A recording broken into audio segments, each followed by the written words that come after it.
Allah Teala har birlerimizge selametlik, tunuşluk, iminlik nasip eylesin. Rahmetinden ve bereketinden taşlamasın. Dünya turmuşumuzda, ahiret turmuşumuzda cennet eylesin. Dünya turmuşumuzda da, ahiret turmuşumuzda da cehennem gazabından, havuf kaderlerden, belakasılardan Rabbimiz saklasın. Kanlı günlerden, soğuş günlerinden Rabbimiz saklasın. Kadirli kardeşlerim.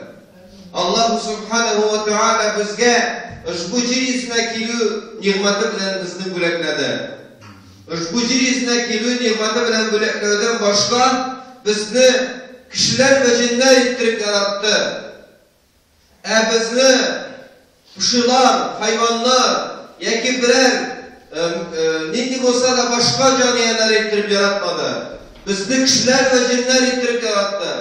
Bizga bütün nimetlerin yer yüzünün üstün bütünüsün, kökünün astın bütünüsün bizge bülek gitti Allah Rabbul İzzet. Hem bunu biz anlıyoruz her birimiz. Hem bunu biz her birimiz anlıyoruz. Şuluk vakitte nefslerimizge dayanıp unutuyoruz. Adam balaları şul kadar üzerinin nefslerine yerip giderler de unutarlar üzerinin vazifaların Allah Teala'ya ibadet kılırga tiyiş ikenliklerin, onun başında namaz okurga tiyiş ikenliklerin, üzerinin cemiyetine fayda getirip yaşarga tiyiş ikenliklerin unutabız biz. Unutabız. Hem şuna göre Allah Teala bizge gazabını da verir. Dünyada da ahirette de Allah Rabbul İzzet özü saklasın o gazaplarından. Bilesiniz mi şunu? Biz özümüzün tileklerimiz, özümüzün şehvetlerimiz, özümüzün uylap tapkan maksatlarımız ardından çaba bütün bilgen nimetlerinin kadrini bilmiş yaşayız. Bilgerek de bizge buysungan kalbimizin bizge buysungan ikenligin, bizge itaat edenligin unutup yaşayız. Şunu iske düşürür için kişegine zifa boylu işke çapkan, işinden çoğup kaytkan, üzerinin işler ardından çoğup girgen kişine bir saat içinde Allah Teala'nın yüzüne boysundurumu başlayın. Bir saat içinde hem nefse desin, şul kişi Kur'an ayetleri işitkenden sonra ukırıp yılıyım. Şul kişi Allah deyip yata. Namazını da okuraydım de, orazasını da tuturaydım de, meşitke de yürüreydim de, her gün de meşit yanından öteydim, bir mertebe de meşitke girmedim de, üküne, lakin fırsatını yuvalttı. İsinizden ve Resulümüz sallallahu aleyhi ve sellem, dünyada yaşayanını kadrin bil, ahirette kuşkençi. İsenlegeninin kadrin bil, avrup gitkençi. Ondan sonra kuş vakitlerinin kadrini bil. Nerse meşgul bulgançı. Biz bilemiz mi? Yok, biz bilmiyoruz kadrini. Biz isen vakitte isenligimizin kadrini bilmiyoruz. Biz isenligimizni özümüzün uylap tapkan maksatlarımız ardından, özümüzün şehvetlerimiz ardından İsenligimiz kakşağancı şababız. İsenligimiz kakşağancı şababız. Kadrini bilmiyoruz. İsenligimizin isen vakitte, ondan sonra dünyada yaşayan vakitimizde eli, boş vakitlerimizni zayağa ötküremiz. Özümüzge ziyan getirip ötküremiz. Başkalarına fayda getirmişen ötküremiz. Eli şundan sonra biz mol yaşarga umtulamiz. Yani özümüzni mol buluruzga qiziqamiz. Qaysi andi shirakda biram Allah Teala mollikni bermay. Andi shirakda Allah Teala narsani berga mumkin. Andi shirakda Allah Teala bala qazo xavf xatar berga mumkin. Ana isen vaqtida namoz o'qimadan avrugandan so'ng endi o'qiy olmassan.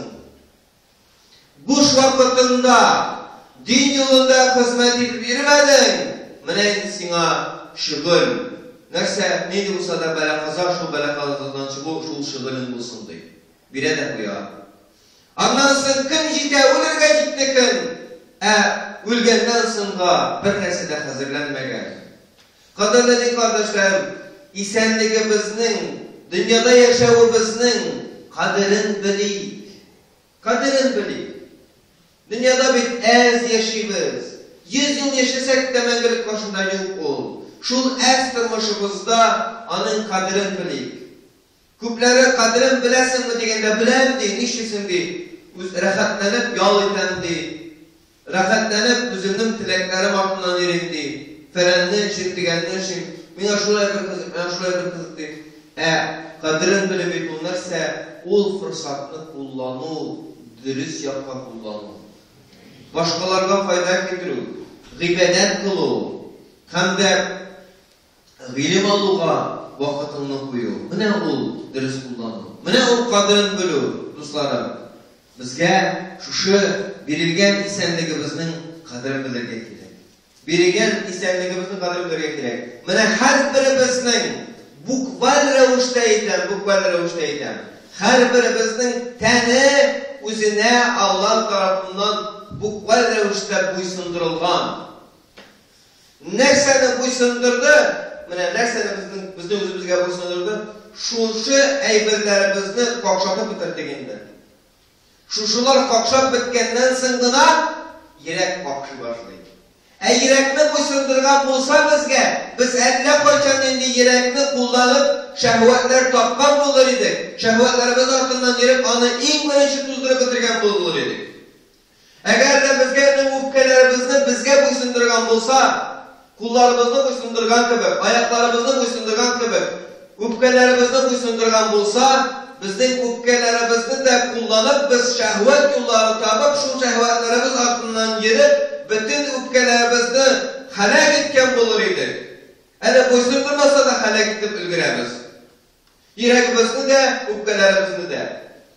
Gözümüzü bizge buysundurdu, gözlerimizni, kulaklarımızı bizge buysundurdu, alarını haram qarıqları suqrayabız cemalar. Kerekmegen eybirlerge erem eteyte suqrayabız. Eğer de dini kitap okuma desen, dini kitap okurda vakit yok bizden. Namaz oku desen, namaz okurga vakit yok bizden. Orazat tut desen, orazat tutturga isenlik yok bizden. Zina kılıp irege isenlik var. Kabahat ameller kılıp irege isenlik var. Orazat tutturga isenlik yok. Nerse bu? Bu özünü aldau cemalar. Bu özünü aldau. Özünü aldağın kişi yuvatıda başka bir nersede almadı. Başkanı aldağın iken bir ki özünüz aldağın indi bu ahırgı şikke şikken degen söz. Başkalarını aldağından sonra kilesi etap özünü aldau gider. Kişi özü aldap, özü diristlik bili başlayır. Bundan da tiskeri hallik Türkmenimce. Şuna göre kadirli kardeşlerim, isenligimizning, bizge buysundurulgan kullarımızning, bizge buysundurulgan ayaklarımızning, bizge buysundurulgan zifa boylik tenlerimizning kadirini bilik. Namazlarımızını okuyup, oruzalarımızını tutuk. Başkalarga izgilik kılırga tırışık. Şu vakitte biz takva benden buluruz Allah tarafına. Şu vakitte biz özümüzün murat maksatlarımızda erişken bendelerden buluruz. İnşallah Rabbil